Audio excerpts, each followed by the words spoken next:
Okay, I'd like to call a meeting to order. The first order of business is the review and approval of the minutes from the July 25th, 2018 Board of Health meeting. You had a chance to review the meeting minutes, I did, Jenny? yes, I did. I have to. Do you have any questions or comments? Nope. Okay, in that case, do I have a motion to approve the meeting minutes from July 25th, 2018? Yes, you do.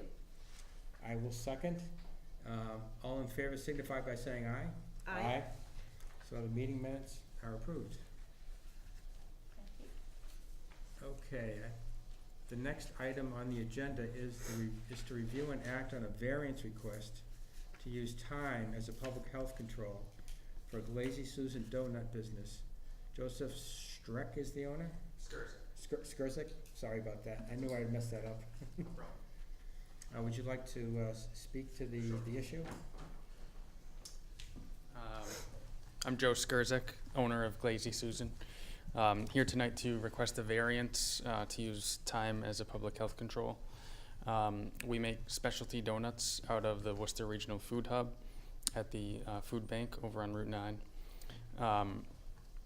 And we prepare all of the fillings and glazes ourselves as opposed to purchasing something that's shelf stable.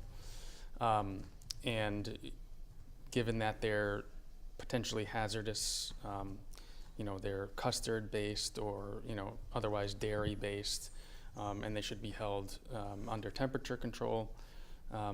We prefer not to fill a donut to order with cold filling because it's not pleasant to the person eating the donut. So what we want to do is fill donuts one tray at a time, mark the time that they were filled, mark the time 4 hours in advance when they should be discarded, and operate that way. In order to do that, obviously we need a variance from you all to go forward in that manner.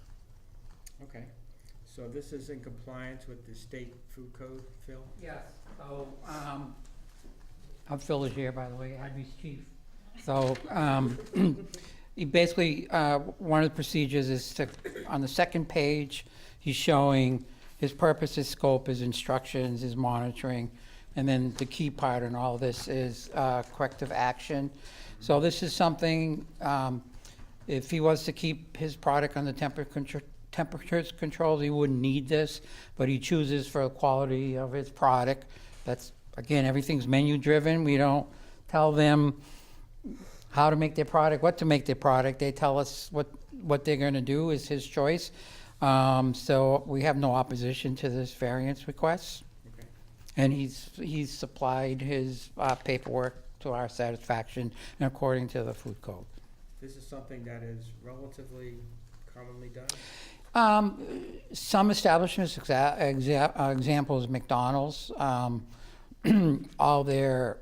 lot of the items they put on the burgers already come in pre-cooked. They choose to do time as a public health control and have time marking on it.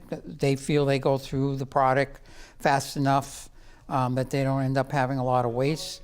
And eating himself, that would be up to him. And it's 4 hours is the number. It doesn't mean that 4 hours all of a sudden there's a clock and the thing just turns into just melts. It's a factor in science. Mm-hmm. So this is something he chooses to do. He might not do it all the time. He might find that if he keeps it under temperature controls, then this doesn't come into effect. But if he does, he'll have to follow this procedure. Okay. Can I ask, where's Glazy Susan's located? We are operating out of We're operating out of the Worcester Regional Food Hub at the Worcester County Food Bank. Okay. And we sell at farmers markets or other sort of pop-up events around Worcester. Okay, Okay. so that's on Route 9? Yep. Shrewsbury, okay. And I saw from your documentation that you're going to, carefully monitor the time that the product is out on display. Correct. So we'll fill donuts one tray at a time and clearly mark that tray Okay. with the time that the donuts were filled and the time that the donuts should be discarded, which would be 4 hours from the time they were filled. Okay. Just a quick question for Phil. Is this kind of thing monitored in any way in terms of inspections or? We do go to the farmer's market on a regular basis. And when he's, again, the farmer's market's got has one more day, but he might be at some other event, we would show up and visually inspect and ask him if they know what this means. Now, if he has someone there that's a worker, that worker needs to know what the time marking is for. If they don't know, then we don't know, then they don't know, so we would say you'd have to throw it away. But these are kind of gourmet donuts, so I would think they would stay on top of it, because the more product you throw away, the less profit that you make. You don't make money by throwing product away. Right. It's a good So- incentive to stay on top of it. Yes. so, Okay. And then again, it's a quality control aspect too. So we would check that when we would be at the at the market, Okay. like we do anybody. We would pay special attention to him first time around, and then every time we go there, if he's on top of things, then you develop, that he's on top of things. So, Okay. but it's on him to make sure that it's kept to the time. So the responsibility's on the food operator. Okay. So, do you have any other questions, Jenny, or? Well, just, so this will be part of the standard training for all employees when they come in. Correct. We don't have employees right now, only volunteers, but anybody that's involved in the operation will be trained on the procedures. And I'm always there whenever we're operating. So Okay. I'm always there to sort of make sure we're following the procedures. Okay. Okay. All set? Yes. Okay, so do I have a motion to approve the variance request to use time as a public health control for Glazy Susan Donut business? Yes. I will second that. All in favor signify by saying aye. Aye. Aye. So variance is approved. Thank you for coming. And Phil, we'll follow up with this gentleman, right, via email to confirm that the board had approved. We'll follow up to make sure that he was approved. the A follow-up. motion's in the record, Okay, it's approved. Great. thank you. Thank you. Okay, I know that our third board member, Maria Narducci, is coming shortly, so I think what I would like to do, if it's okay with you, Jenny, to move in other words, take the agenda out of order and go down to, if you're okay with it, Phil, to review and act on the report from the Central Massachusetts Regional Public Health Alliance, and take that out of order, because I would prefer to have Fine. Maria here for the other items. Since we have Karen here, I'll have her do the Alliance update, because you don't get to see her all the time. So the inspectional monthly, since the last meeting, basically a total of 123 inspections. That's this little sheet with the Okay. black stripes around the top. I don't give it to them, I just give it to you guys. if you- Oh, okay. Here's one that they can share. They can have mine. Yeah, here, share. Here you go. I'm sorry. I have Thank you. plenty at home too. Okay. So again, food inspections, routine, temporary, there's been a lot of, again, this is a festival time of year, so Shrewsbury's this weekend, have quite a lineup. St. John's Pioneer Fest, Beal Fall Festival, the International Food Festival. Now we have a first annual community pasta dinner and the Colonial Way experience. So we work with our team to cover these events. Talked about Glazy Susan. We have a new CVS that's opening up on Route 9. And then today had an interesting 31 Boston Turnpike down past the Burger King on the right. It's going to be, there's a building there. It's going to be converted into, it's called Barbecue Land. It's a Korean barbecue where each table has their own little grill, but it's not like Japanese hibachi where the chef comes and cooks. You actually cook you meet yourself. So this is Okay. a new concept for us. However, there's one in Burlington, 2 in Boston. There's really issues more with the, initially with the fire department and the gas, because they're individually, it's vented smokeless and it's vented underneath the tables and then it goes along the walls. So this has been done before, but this is the first time in Shrewsbury or in our area. So if you Google barbecue land, Burlington, Mass, they actually have a Facebook. I sent some pictures out. I don't know if Carrie got a chance to open them up, but it shows people around a table grilling their own food. So this would be an interesting concept. Couple foodborne illness complaints that we followed up on. Basically, they're one-offs and not any kind of cluster. Our public health nurse did some follow-up. We did environmental assessment. There's nothing that we can put was just one person. So we get these periodically. And, we continue to deal with neighborhood nuisance complaints coming from our nuisance bylaw. Again, we're not the yard police, so we have to kind of go through those and deal with the ones that are. So Abby and the teams have been very busy, as usual. And then they're in soil class right now. They finished their classroom and they're starting their field work tomorrow. So next 3 weeks they'll be out in the field once a week. So we've had Kobe in a couple days, and then he's been in on the weekends, and then we've been covering. So I'll give you Karen for our overview on the Alliance. And the packet. Hi, Maria. Hi, Maria. How are you? Good. Hi.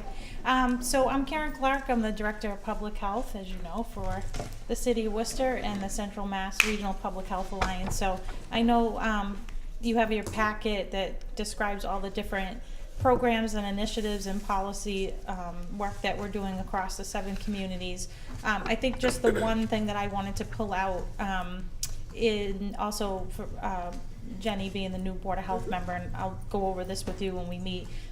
So we spearhead community health assessments, which inform our community health improvement plan.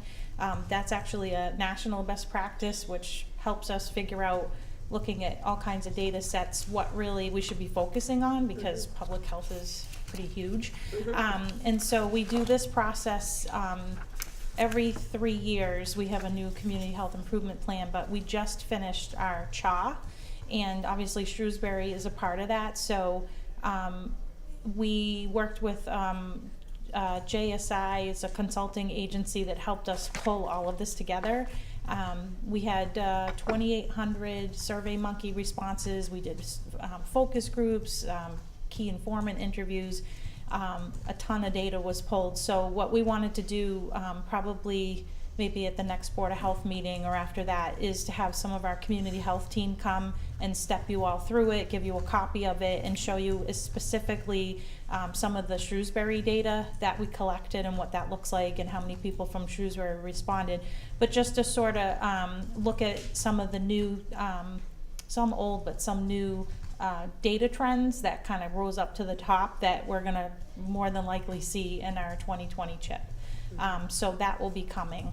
Other than that, we're just super busy. We just got notified that we got a couple of big grants. One of them is from the CDC, looking at racial and health inequities, and working specifically with the Latino population, looking at reducing tobacco use, also increasing access to healthy food, and looking at increasing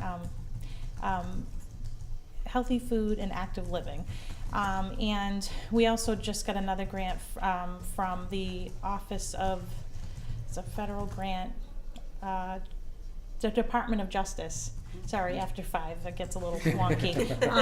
Which is going to be looking at victims of opioid use. So example, children in particular that experienced trauma as a result of opioid addiction in the family. So those 2 grants we just got notified of. So we're looking, they're huge, they're 5-year grants. So we're just right now looking at how to pull all of this together, work with our community partners, and implement all of that. So Did yeah. you, by chance, attend the Trauma and Resilience? On Monday at Yeah. UMass, I was not there, but my boss was, and several of our colleagues were there, but, I work with Audrey, so. oh, okay, Yeah. great. See, it's a very small world, it's a very small world. So anyway, there's a lot of really great work going on, and we will be forthcoming with the next CHA, so you can take a look at that and ask any questions you have. Okay, Great. Thank you. great, Yeah. thank you very much. Yeah, sure. So does that finish the Central Mass Regional Public Health Alliance Yes, report? Does you have any questions or want elaboration on anything? I'm all set, unless anybody else Not this time. wants to, okay. Well, thank you for accommodating us with the agenda. So the next item on the agenda will be to review and discuss artificial turf policies and procedures requested by Brian Moss, a Shrewsbury resident. So Brian, if you'd like to speak to us on that? Thank you very much for giving me the opportunity to speak tonight on artificial turf. Just a little history. I know I brought the petition to town meeting in 2017 to oppose the artificial turf, but not oppose the project in general. It was to use natural grass, similar to how Martha's Vineyard is doing now. So I was kind of looking for a more natural alternative than the artificial turf. During that time, the school committee did reach out to the Board of Health or Department of Public Health and, asked for their opinion on artificial turf. And, the Worcester Department of Public Health wrote letters back to the school committee saying that there is, that it's no more detrimental to the public's health than a grass field, was the conclusion after making some inquiries at some of the other schools. So you can see that already the committees in town or people running the fields, the Board of Health is involved in a way already. So I just wanted to say it's not like unusual now that the fields are in there, and we're at a different phase where it was before they were installed, it was a discussion, but now that they're here, what does that mean? So I know you know the mission statement, but I was reading the mission statement today for the Board of Health, and it does, just wanted to read a sentence of it, which the Board of Health's mission is to promote general health of the community, the wellness in the individual, and to inspire conditions by which people can remain healthy. And also that the Board of Health's primary concerns are activities related to health and the environment. So I think that artificial turf directly relates to health and environmental issues. And I did like the idea about inspiring conditions, so being proactive, right? So artificial turf is new to Shrewsbury. So Shrewsbury has never had it before. Now we have a field here, which you can see outside. It looks great, but looks can be deceiving. There's a lot more to it than just how it looks. And St. John's quickly had just over the summer, spring and summer, installed 2 artificial turfs at St. John's with crumb rubber. So they have tire crumb rubber, which equates to about 50,000 tires ground up in 2 fields. That's probably what 2 fields do, sitting there as well. So that's in there and players are making contact. I know with the Shrewsbury High School, we're dealing a lot with the alternative EnviroFill. So it goes beyond the school committee. So I think, the school committee has, I had sent this letter on August 29th asking this, because it kind of cross-functional, like asking the school committee, the Board of Selectmen, and the Board of Health to take a look at what it means to have fields that are operational and running. What are the policy and procedures that could be implemented that would make it a safer place for students to play on? Mm-hmm. So that kind of proactive, and I know I've listened to other Board of Health meetings, and I like how Phil is usually saying we're trying to get out front. We want to educate people about things. We want to make sure that the things are proactive in place so that it's not necessarily, we don't want people walking into a situation that they're just not thinking about certain things. So in that, I did mention the different policies and procedures, and the summary of that was, and I think most of them do relate to the Board of Health, which is monitoring heat to avoid heat stress, monitoring Gmax hardness to reduce the risk of injuries and concussions, monitoring infection risk, including MRSA from turf burns, monitoring student exposure to chemicals, monitoring field water runoff, monitoring the town's drinking water for microplastics and associated chemicals, and finances is not probably Board of Health related. So, that's a long list, and, there's examples like this turf field that's right here is right over our aquifer. So our wells are right down the street, and this is in the Aquifer Protection District. So when you have 400,000 pounds or 500,000 pounds of plastic coated and other materials, styrofoam-based materials, and water is running through that, being drained into stormwater runoff and eventually making it into our water, what does that mean in the future? We've had issues in the town before where you might have a chemical spill of hexavalent chromium, and all of a sudden you have a plume that shows up 30 years later, and a lot of people, there's a lot of money being spent on that. But beyond that, I thought the thing that would be closest, I just wanted to take one example out of these to kind of, that I think most people can relate to. I think anybody that has kids that are at an artificial turf, if you're standing there and it's hot out, it's really, really hot. So this is something that I think that's something that people can wrap their hands around, and it's something that's in news reports all over the country. So if you look at, the examples I gave was, in Utah, they had like an investigative report, news report. They went out, the reporters, and they measured the heat on the fields. And they, for example, they did a table and said, hey, when it's 83 degrees out, it was 163 degrees on the field. And, to put that in perspective, this summer, Good Morning America ran a story on this because it's hot, there's fields all over the place in DC and hotter places, but they came out and reported that at 140 degrees, a second degree burn can occur in as little as 3 seconds, and a third degree burn can occur in as little as 5 seconds at 140, and some of these temperatures are ranging higher than that. So to even put that in perspective again, the Washington DC area found that heat was an issue, and included an expert opinion that was given to the DC council members studying the heat issue. So Dr. John Abram, a professor of engineering at the University of St. Thomas in Minnesota, says that synthetic surfaces can be dangerously hot and recommends that fields aren't used if registering above 110 degrees. So we were mentioning that at 83 degrees out, which it has been, it's 160, that's way above 110. This isn't just an inconvenience, this isn't just uncomfortably hot, it can be dangerously hot, he said. And to understand how that temperature may relate to student-athlete health, there was an NPR article from 2008 that cited a New York City Health Department report saying that people can suffer dehydration, heat stroke, and thermal burns at field temperatures above 115 degrees. So there seems to be some concern about this 110, 115 degree level. I provided that they're planning to have year-round use. So St. John's, I was driving by, it was a 90-degree day, they were out playing on the field. Did somebody know what the temperature was in the field? What were those kids being exposed to? We just want to make sure that things are put in place to make sure if the Board of Health determines that 110 degrees is not, 115 degrees is not good to be playing on there because of these reasons, how do we get that information to them? Are they going to put procedures so that maybe it's more than a warning?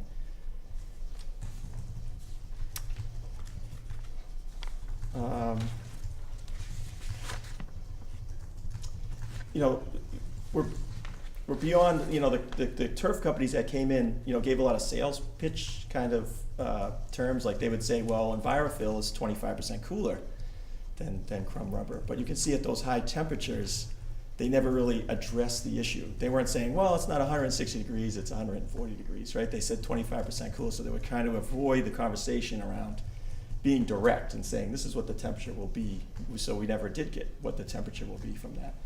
They also said, well, we're going to install water cannons, so we don't need to worry about heat, we'll just use water cannons. But I did look at a New York State Department of Public Health fact sheet that cites examples where the water cannons only work temporarily, 5 to 30 minutes. So if you're in a game situation, it's hot, 90-something degrees, field's too hot, you do the water cannon, they're in a 2-hour game, the field could be back up to that 160 degrees within half an hour or less, depending on what the heat is seeing. And just to show, again, what that can mean if you're not proactive about it, they had, in West Virginia, they had a middle school and high school get a new turf field. Well, the band, you wouldn't even think of this, right? You might be thinking football, soccer. The band went out to practice, and when the band went out to practice, they had their uniforms on, they were out there in 90-degree weather. It ended up being that they had to, they had a total of 37 students were treated by area physicians for heat exhaustion. And they had to call in a set of ambulances from, just as, you know, a set of ambulances, so it was a big deal there. And they were saying, oh boy, this was new to us, we always practice on grass. So you can see that if they had done sort of what I'm talking about here and did a nice proactive approach and looking at what we can do to help prevent issues like this from happening, it wouldn't be on the news showing kids getting, you know, heat exhaustion.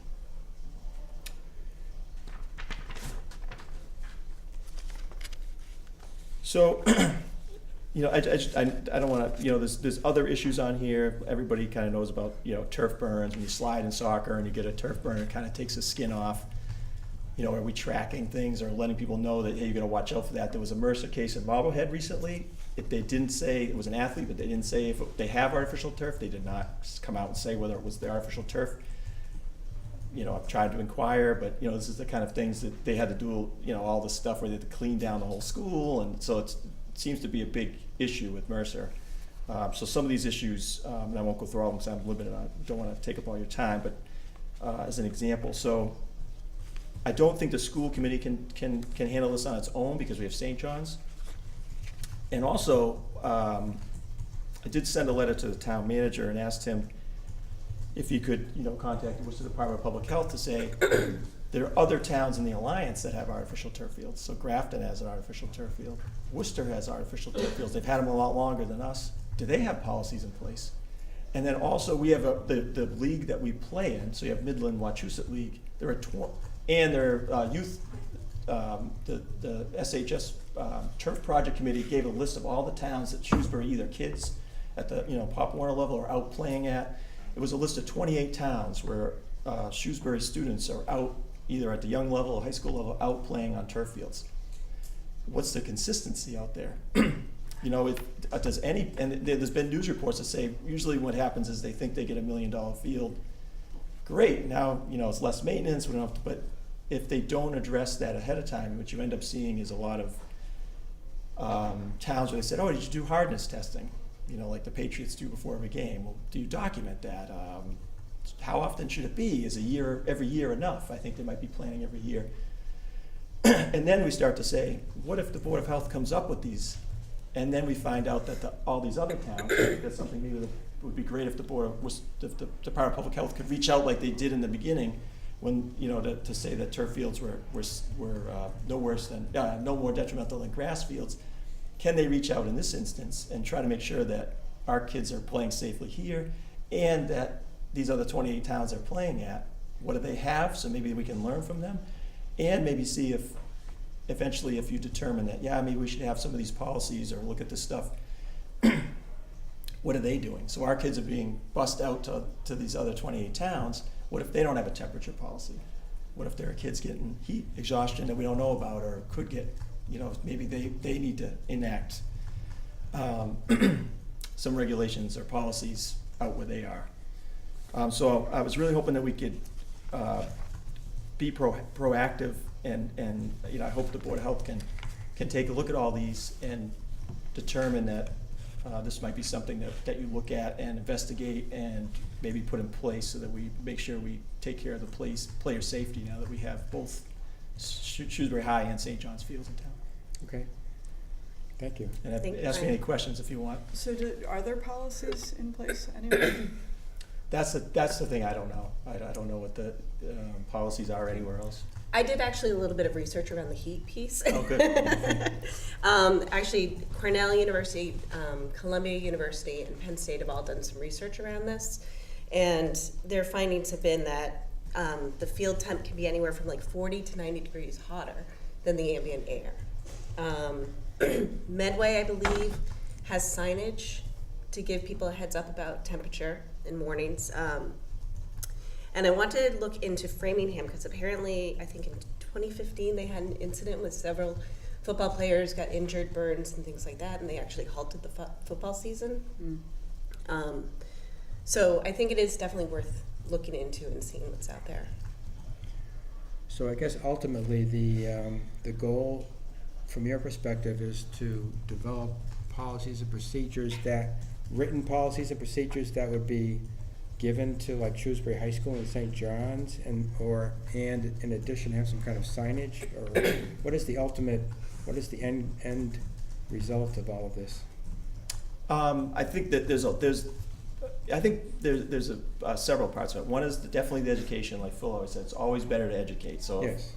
if towns aren't thinking where we're going, or St. John's has got kids out there 9 degrees and aren't thinking of that, that's not a good thing. I mean, but it would be good to have, we also don't want to maybe just always rely on that, so it'd be nice to have some policies where, I mean, somebody's probably got to be taking the temperature of the field now every, I'm just going to throw out there. If somebody has to take the temperature every hour while kids are on there, because there's phys ed classes that'll be on there all day, we're going to be actually renting out the field, so now it's not just Shrewsbury, you're bringing in other towns, so you want to ensure their safety. And if, the hottest part of the day might be like, I think it's 2 to 4 or something like that, so if that's when people are coming and playing practices or events, that could be a situation that they need to avoid based on the temperature. Well, and who does that? Who's the onus on to Right. do that, and who financially manages that? Correct, and I was hoping that would be thought of before the field went in. Yeah. I wish all these, and since June 2016, I've been bringing up all of these issues, heat included, to, through all the boards, including the town meeting, and the focus has been on, getting the field in there. But, just because, I'm saying it doesn't mean the issues go away, right? My article was defeated, but the issues don't go away. And so I guess I was trying to, over the summer, see if we could get them done by the time the field opens. So unfortunately, St. John's is already opened and they're out there. Shrewsbury is delayed in their opening, so maybe, I don't know if they're gonna hit temperatures. I don't even know if 83 degrees is 160 degrees on the field. What gets to 110 degrees? Maybe 70 degrees. Not much. It could be 70, it could be, Well, they say it's clear days, sunny If it's days. sun, Yeah. obviously the solar radiation is a big component of that. Yeah. But I guess ultimately what we're talking about here is policies, procedures, education, signs. We're not talking about necessarily like regulation wherein the Worcester Division of Public Health will be monitoring things in that regard. It was looking to get the information out. correct. I think one of the concerning things that was brought up all along is that artificial turf fields are not regulated by anybody. So when the turf company came in and said it was safe, the EPA doesn't say it's safe, the consumer, even though they've given documents around the consumer protection, safety count, I think the name of, whatever, consumer protection agencies, those don't regulate, they don't study it. They're trying to study crumb rubber now, there are not results out yet. So pretty much we took their sales pitch and put it in, and now we have the field. So there is no regulator. So I mean, that's why I'm coming to you to hope. I mean, my daughter's at the high school now, so she'll be out there at phys ed. I mean, I care about all the other kids in town too, so I'm really trying to see if we can do something so that they're not. I'm just putting picturing out- too that first week of school with the temperatures the way that they were. I bet it was pretty hot out there. I mean, and it doesn't have to be like I don't know who the resources would be. When I went to the Board of Selectmen, they said it's the school committee, wanted the field. They did a good job around, they had a whole project team.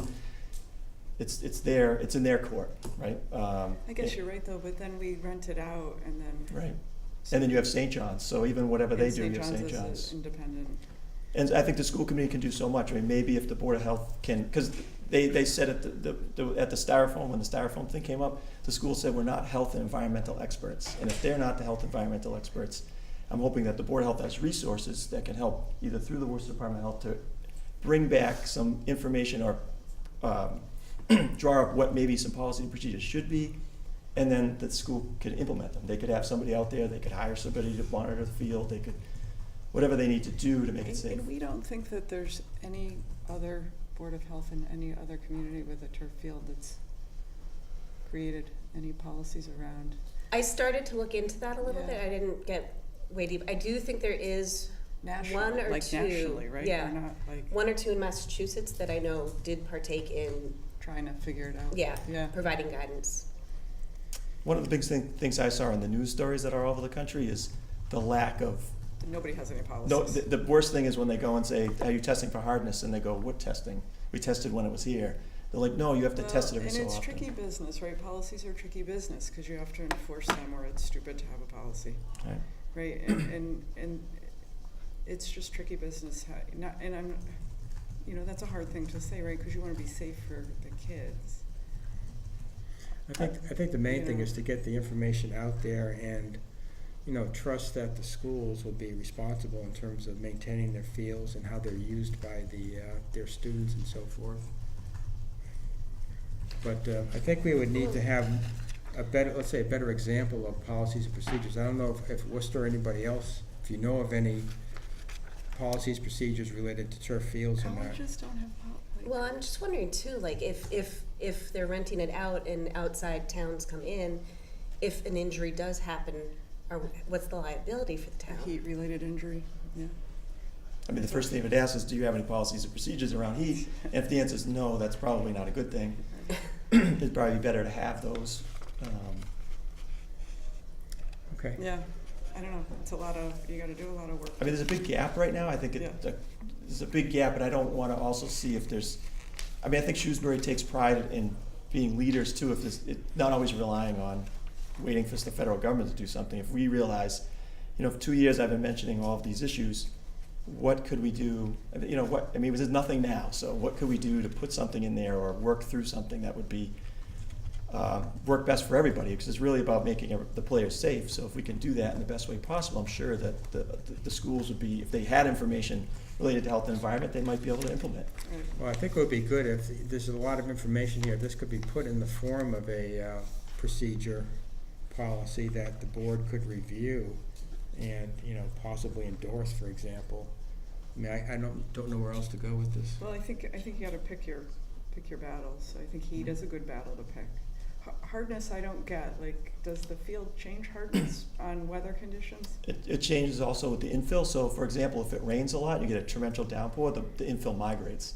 So now the infill that was here migrates over here. Yeah. This is more hard than that. And so what they do is they run the tractor with like a sweeper on the back that kind of resettles and reallocates. Yep. But how do you know that was back to where the hardness? They have a GMAX tester, which is like a tube, and they drop something that tests the hardness. And at certain hardness, they can see that if it fails, then you can crack a skull based on a certain hardness. So they say that failed the hardness test. You need to add more infill to this They area. do that, how, So New England Patriots does it before every game, every week. I don't know if they do it more well, than their that. helmets, right?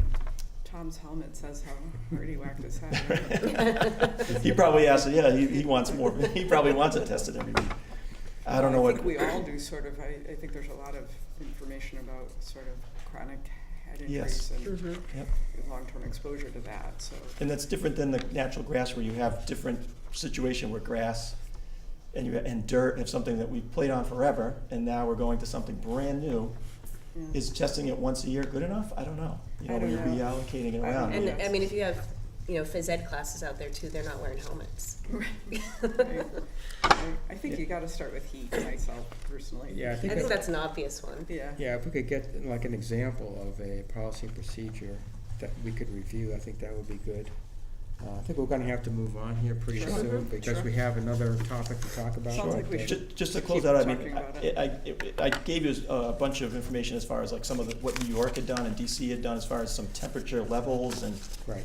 but I don't know if maybe, you know, beyond what I see in some of these, what these other states have, I mean, they have the reference now, they could look at New York State and say, oh, they're talking about 115 degrees, but you might know best on heat and exhaustion, like what temperature would be something. So I was hoping that they might, if heat is something you wanna look into, I don't know if I can provide more than a kind of like a guidepost to say, I think it's this, but your experts might be able to. You gotta look at some medical literature. Yeah, and right, see and what that's that beyond data me. I is, did right? pull down some stuff, and I can send it to Carrie to send to you Jenny's all guys. over this. Okay.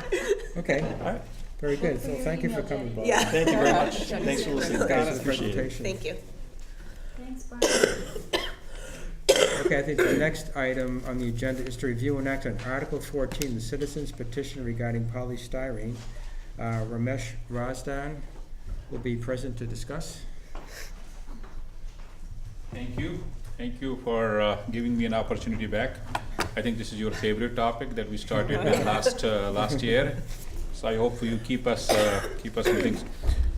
So I think we came back last time I was here was during the summer, and you gave us a feedback saying, hey, work through the towns and get some feedback and come back with some recommendations. So we did that. We had mixed success in terms of reaching out some towns and not reaching out. So based on the feedback, what we actually submitted is a revised petition that we sent, I think 3-4 weeks back.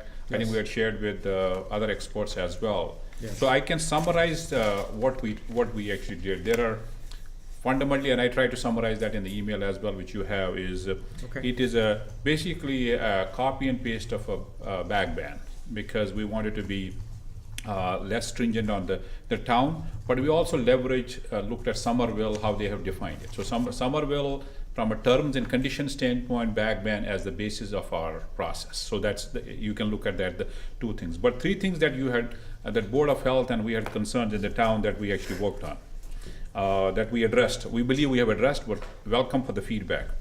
I think the first one was enforcement. We don't have enough number of people. How do we actually enforce it? So we have left it open in terms of whether it's Board of Health or Board of Selectmen. Like this plastic ban, it is open for the town to decide how they want to enforce it.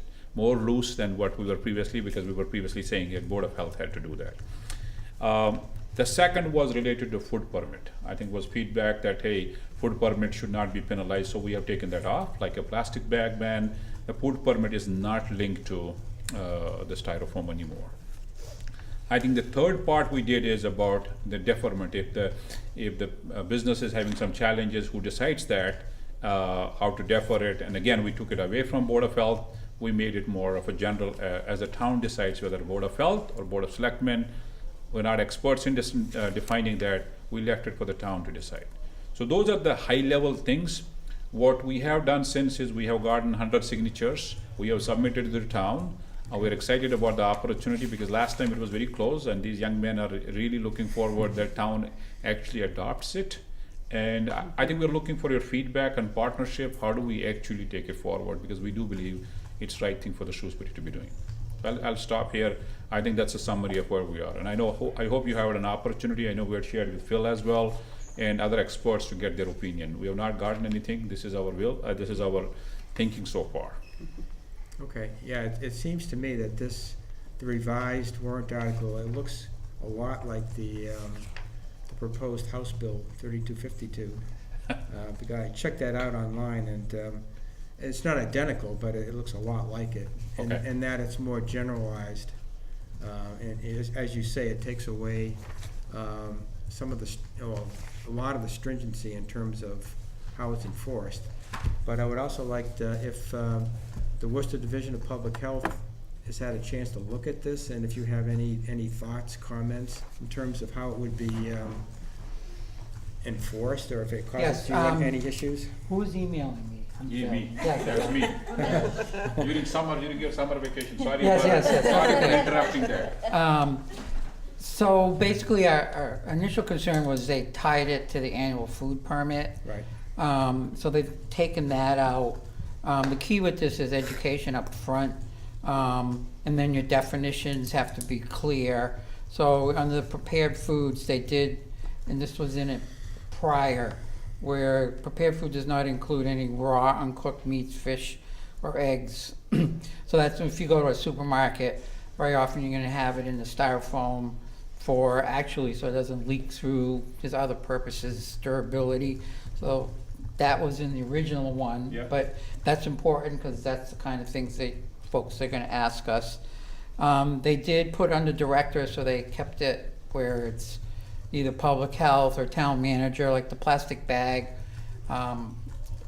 ban came under the town manager's office, and I haven't really heard of any real issues with that. I think the upfront and the time lag, that's very important, which in here you don't really state, okay, effective 2020. So if it passes town meeting, you'll have a year up front to give folks an opportunity to make adjustments in their ordering. I know that the school department had some concerns. Again, costs is a factor. And then we did get some feedback that even though you might go to a different material, you know, polystyrene in general isn't really you can't really capture that through recycling. Right. Yeah. It's, the cost is very prohibitive to just transport it because it's so light. So if you go to a compostable material, a lot of that stuff's still gonna end up in the waste stream. So people should understand, you're taking away from a polystyrene, you're gonna go into either a fiber product, which could come from recyclable fibers. Again, it has to be food grade. I mean, Whole Foods, a lot of, thinking of Birch Bread. I mean, you go to a lot of places that you don't get styrofoam. But your Asian restaurants or restaurants that do a lot of takeout, they do polystyrene. So the other part is soups. I know you can do soups without polystyrene, but takeout soups, if you go get pho or any kind of soup. So the materials are out there. There's a cost factor, so just people understand. And then if you have this empty container, unless you directly compost yourself, and unless the town has a composting collection, which Shrewsbury doesn't, that's gonna end up in the trash. Anyway, Similar to you're still- polystyrene. You're in the trash anyways. Yeah, so just so people understand, it's not going from one bin to another bin, it's just you're using a different type of material. So the way he's presented it, you got a year lead time, the town will have opportunity if the town body passes it, for some upfront education, and it's like Brian says, it's education piece upfront to everybody, have an opportunity, and then I don't know if, you know, the business community has given you any feedback in particular, about the cost to change over. I think we had done some research last time. I think they can present some of that. Well, I believe 80% of the businesses were not using it. There were few that were using it. So Anish, you guys want to share what we are finding? So, what we did is first we contacted Shrewsbury businesses, and as he said, about 80% don't use them, and of the 20% that do, they use it in like minimal amounts, or they could possibly switch over. For example, like the examples for soup, Panera uses like those paper cups to carry out their soups. Those were the examples. And just to make sure that there's no costs after implementing, we contacted other towns with similar bans to styrofoam, and a lot of them, everyone we contacted said that they were fine with the switch. And in fact, some companies like KFC said that they were pretty good with switching, and they're the ones who are using styrofoam often. Right. Like we've noticed that KFC is one of those like iconic like non-takeout restaurants perhaps that you would notice with a lot of styrofoam.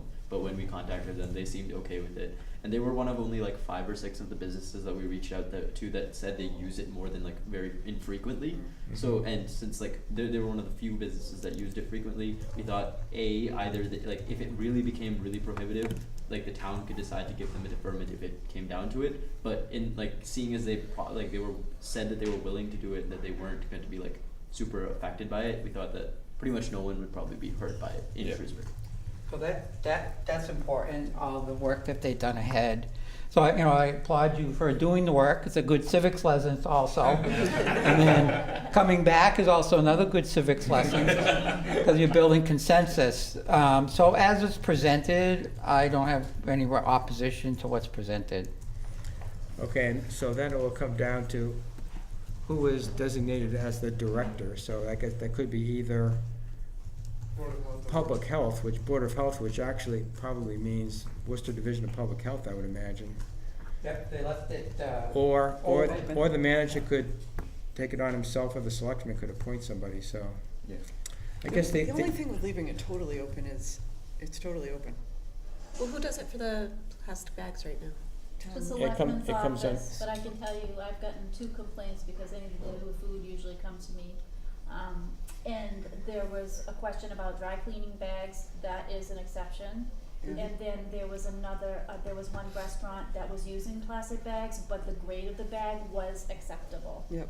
So That's it. But you've gotten those calls. I've gotten all those calls and that's been almost, a year now? Oh, 2 good. years, 2 years. Yeah, good year. It goes by fast, that's it. So I think it's been very I like the successful. vagueness, It's but kind of. but at the same time, somebody's gotta It's be like, vagueness. yeah. It's vagueness, right? It's- Yeah, if It's we don't mind great. interjecting, so for specifically who was going to implement, we called other towns that did implement plastic bag bans Yeah.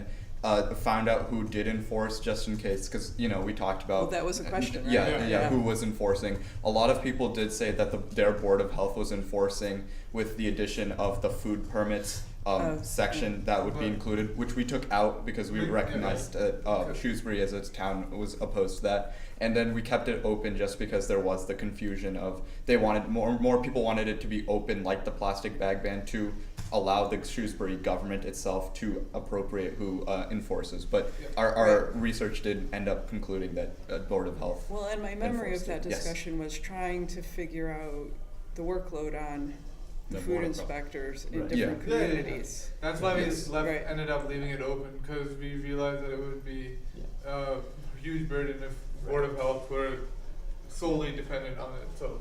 Right, if those food inspectors, Phil, usually, It would be like any, when we do inspections, we're checking fire code actually. So, for example, the hood cleaning requirement, which is fairly new, 5-6 years.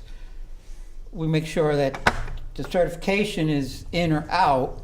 If it's out, we'll cite it, but then we refer them to the fire department because that code lives over there. Yeah. Same thing like with Ansel systems, fire suppressions. Sometimes it might be a building code. So we don't have jurisdiction definitely over it. So in this particular case, same thing with plastic bags. The plastic bags, a lot of that stuff, your retail, CVS, like a CVS, we go in once a year because they do sell some packaged products, but they're not preparing. So it's not something that I do know when you go to CVS, if you don't have your own bag, you're getting a paper bag. We've observed that.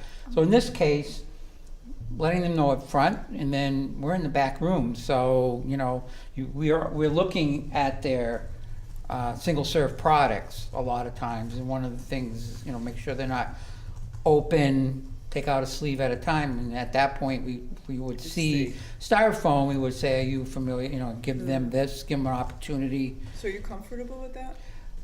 In those cases where we're doing it ancillary, if I'm saying it correctly, to an inspection as opposed to we're going in Specifically to going- do that, Yeah, that's okay. So, we can, so the monitoring aspect of this would be if during your routine food inspections, you happen to notice something, you can inform the owner and they have their first, we always work chance. with the education piece. or there could be, I suppose, a complaint made by the public that goes to. Don't worry, it'll That come goes back. And, on that, we would follow up. It might not be the priority run right outside, Right, but, right. we would note it Yeah. to Okay. check it. But I will refer back to the plastic bag. If you can do a rollout like the plastic bag rollout did, enough lead time, and you work with your community, your environmental community, again, you have your town website. It worked with, we haven't really had any with the plastic bag. Basically, people, it just it happened because of the lead time and the education. So I don't expect anything different here. so then it sounds like we're comfortable if the Board of Health manages. Well, again, I can't speak for Carrie because that's where, the initial You'll see my intake. weekly update. But, the rollout with the plastic bag didn't necessarily fall, I don't think, on Carrie, so we But can it do seems like similar. it still does. Well, because we, the Board of Health licenses the food establishments, I can tell you Dan used me as an instrument to Well, you push sit, out that Right. information, Yes. but Right. that's okay, and we do Yeah. that as a courtesy. Yeah. When the pre-operational inspections happen with these new restaurants, we let them know, there's a bag ban. Here's Yes. the flyer, go Yeah. see the Board of Selectmen if you have questions. so we would include that on the, like, for example, is this up for the special town meeting? Yes. So if it does pass at the special, all our renewals are up for the end of the year. Yep. So we would Put it with we the- put that right out saying, as of next year, you have a year to work on this. The other part that I find encouraging is your work that you've done with the surveying, saying that folks are already doing this. And so that's key. If his numbers, your numbers are telling me 20% Yeah. are the only ones doing it, there's a lot of work, but where they're saying 80% plus the ones that do, they only use partial. Yeah. That to me was really an encouraging piece of the legwork that they've done to make sense to us that will be implemented. Right, so I guess. Fairly I straightforward. guess the last question I have is, in terms of food establishment, I assume that applies to the schools? Yes. And Yes. will that be a burden if the schools have a problem trying to do away with styrofoam? Well, I can't speak for the school or the school committee or superintendent or the food services, but they would have an opportunity at town meeting, I would imagine, to express any concerns that they would have. They also would have the year to get their RFPs out when they buy product. Plus, you know, the businesses that supply, it's business to them. So, you know, volume makes your price points go down. And then, Plus, So- there's a chance for a waiver too, or even a couple of Yeah. waivers, so Yeah. if the schools. they'd have run to into make a problem- case to, Yeah. they'd have to make a case. I'm Okay. curious, in the towns that you surveyed, Yeah. what did you find there?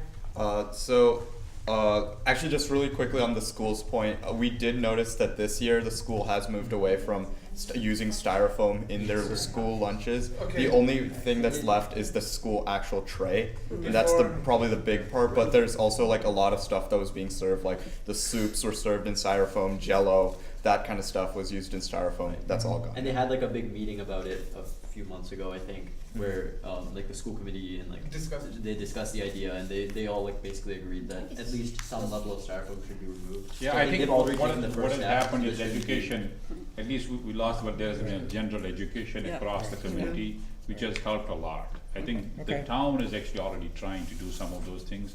I think school committee, I know I had listened to one of them, they had a task force, they had a workshop, I don't know whether that happened or not, we can follow up with them to see how they can implement, because school committee was in favor. I know there's a cost element which was trying to be figured out, but they have implemented some parts of it as they are already saying. Yeah. To address your question about how other schools have been implementing, what we saw is like either they use just the plastic trays that you would get at like a McDonald's or something, and then have the small paper cups to carry all the main food, which is what, like we said, the Shrewsbury schools are doing right now.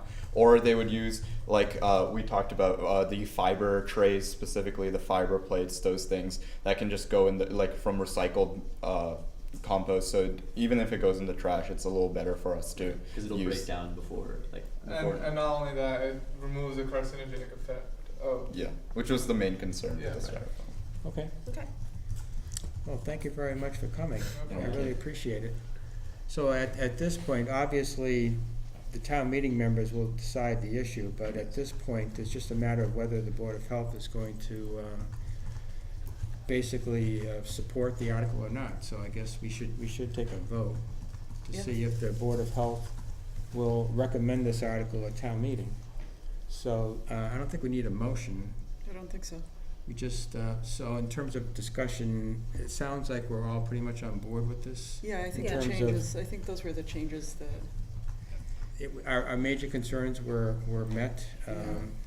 At this point, I think it really is up to town meeting, Yep. and they can deal with, if there's a school issue, then that can be dealt with at town meeting, so. Thank you, I appreciate it. So I guess where the Board of Health is going to recommend this article at town Thank meeting. you, I appreciate it. Thank you for your time. good job. Yes. Nice work. Can you all sign in if you don't mind on the first sign in, please? This one? Or she'll chase you up. Yes, please. Yeah, Okay, so the, thank you, great job, guys, really Yeah. impressive. Thank you. Thank you. Definitely. so I guess the last item is to review our meeting schedule in terms of our next regular Board of Health meeting. Guys, thank you. This is September 26th, so do you want to do either late October or early November? Sure. Since it's the 26th, maybe something like early November? Not available the week of the 5th. Okay. We don't wanna do one in October? We could do that. Like that Halloween week. Cause I'm or- just thinking before we get into the holidays, cause that gets a little bit trickier too. It does. How- Or that week of October 29th through November 2nd. Sure, That works. sure. Do we want to do a morning meeting like we have been doing? Sure. Are there Either any way days is- better than others that week? I'm pretty much Let's see here. wide open that week. I can do, Friday morning is probably my most reliable, Okay, Um, November 2nd? November 2nd. Okay, Yep, I think that'll work for me. okay. And I will send out a meeting invite. So at What this time? we'll do, 8 can we do 8 8 a.m. on November Does that work 2nd? for you? Yep. Yep. Or do you need a couple minutes to come in?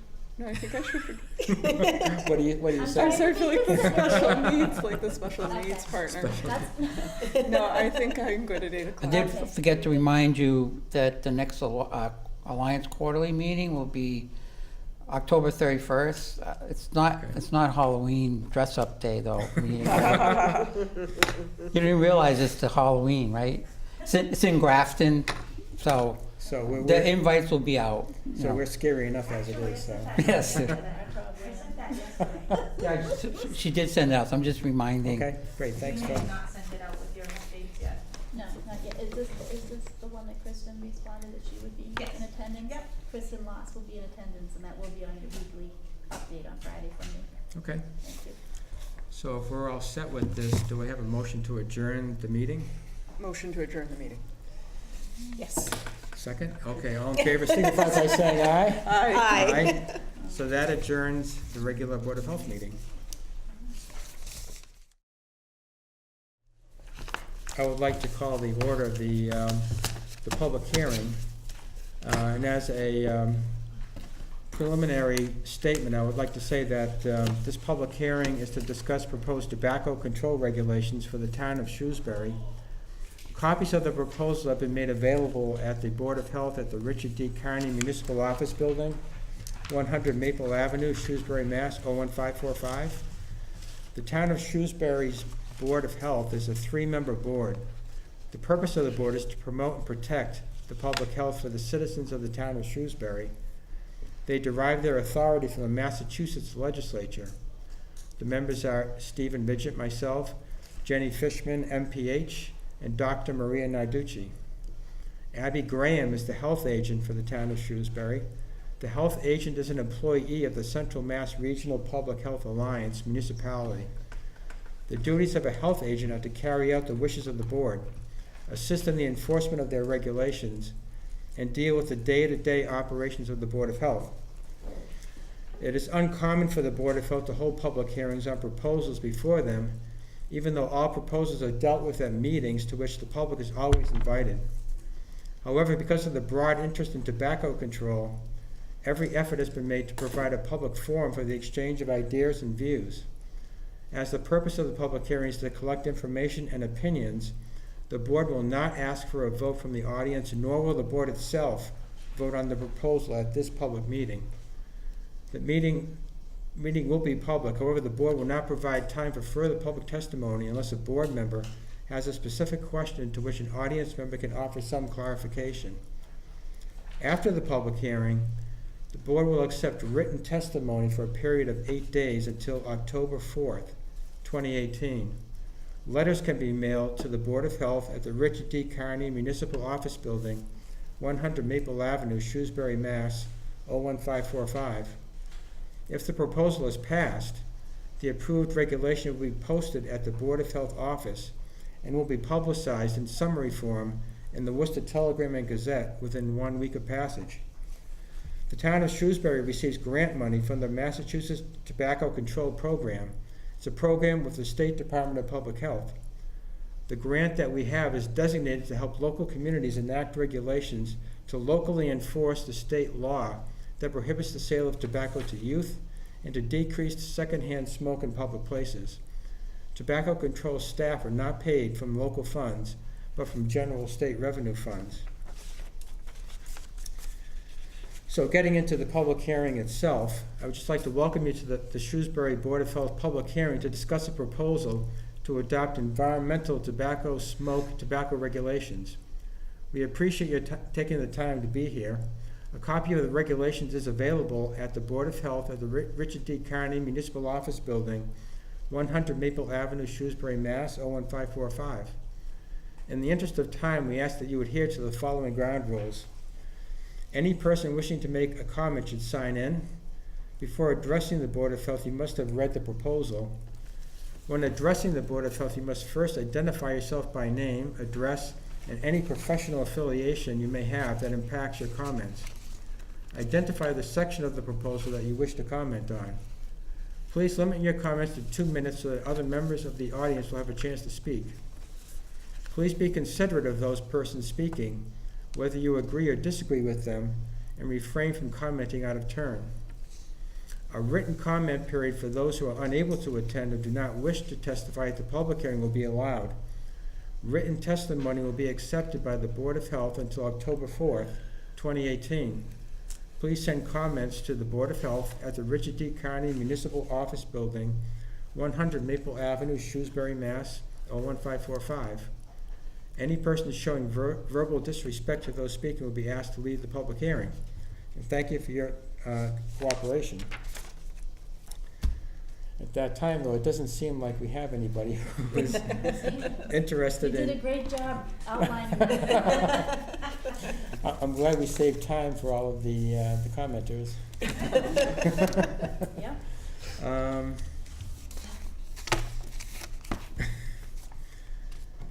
Apparently, we don't have anybody who wants to provide testimony at the public hearing. I think what I will do is just basically summarize the tobacco control regulations that we're talking about for this public hearing. It basically revolves around 6 items. It's to prohibit smoking within an area within 25 feet of any municipal building entranceway accessible to the public. It's to ban smoking at municipal-owned parks and playgrounds and recreational facilities. It's to ban smoking at municipal-owned athletic fields. Also at nursing homes and public transportation waiting area platforms, bus stops, and taxi stands. So those are the 6 items that are the elements that are subject to this public hearing, and I guess the Board of Health will be happy to accept any written testimony since we have no verbal testimony here tonight. So,